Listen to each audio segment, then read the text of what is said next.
Konnichiwa. My name is Akira from Tokyo, Japan. Today, I'll be talking about a mistake that I made in my relationship that I wouldn't want you guys to repeat, so stay tuned. This is my wife, May. May and I had a little argument over breakfast on a Monday morning while we were both preparing for the day's job. I worked as a stockbroker at the Tokyo Stock Exchange, while my wife worked a sales manager position at a retail store in the city. My anger came up because of the way she spread butter on my toast that morning. It was quite rough and unpleasant to the eye. In anger, I corrected her with a thunderous voice. I never knew it would lead a big misfortune for us both. Had I known, I would have overlooked and ate the bread without uttering a word since, after all, I still ate the toast. Hearing the manner in which I raised my voice at her really made her mad, and she left the breakfast table without having breakfast that morning. She went to work without me, and even without saying goodbye. She took the train that morning, even though I would normally drop her off at work in my Lexus LX 570. I was angry, she too was angry, and our mistake was that none of us was willing to come to like terms. We returned from work that evening without talking to each other.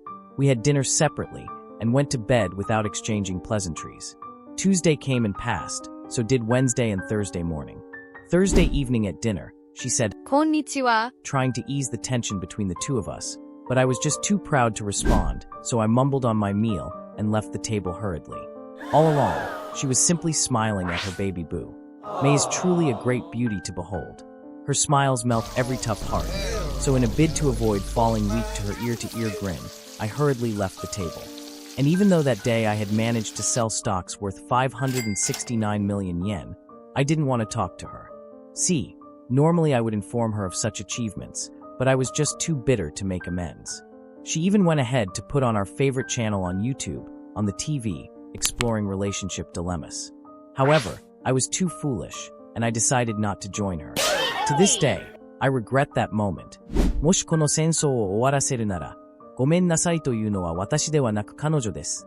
彼女の美しさに誘われてごめんなさいと言わせたりはしない。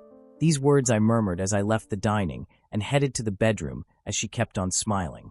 She got into the room and immediately went into the bathroom. While bathing, she kept singing. If I were in good terms with her, I'd have sung along since that was my favorite song, but my pride robbed me of the opportunity to end the drama I had with her. Before she could get to bed that night, I was already falling fast asleep. It was around 3 a.m. that Friday morning when I felt her hands on my body, tapping me nonstop.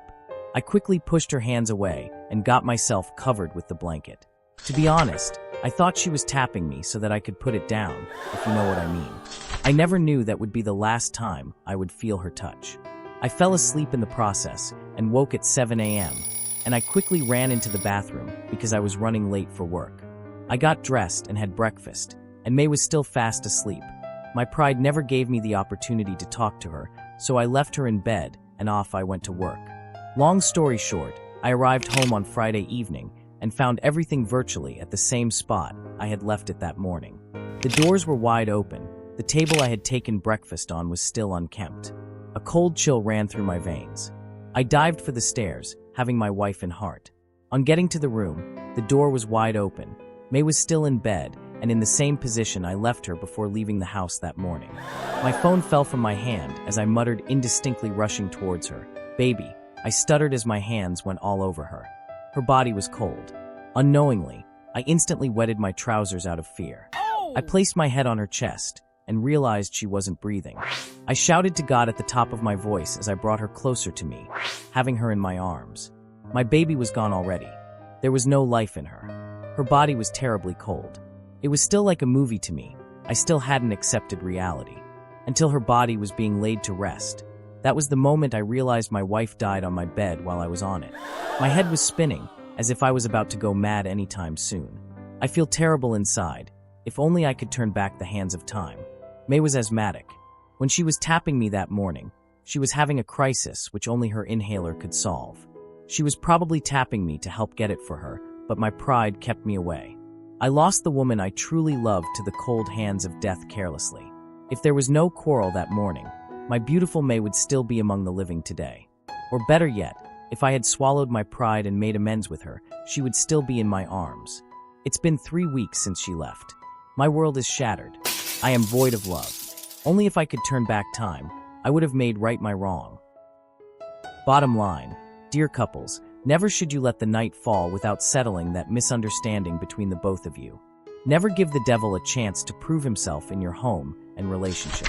Your spouse is your partner, not your competitor. No one has ever been awarded for being the best grudge keeper. Wise people keep their home and relationship. Careless people give the devil a chance to prove himself. Always remember that arguments as a couple are inevitable, but resolving arguments together only makes your relationship and home stronger.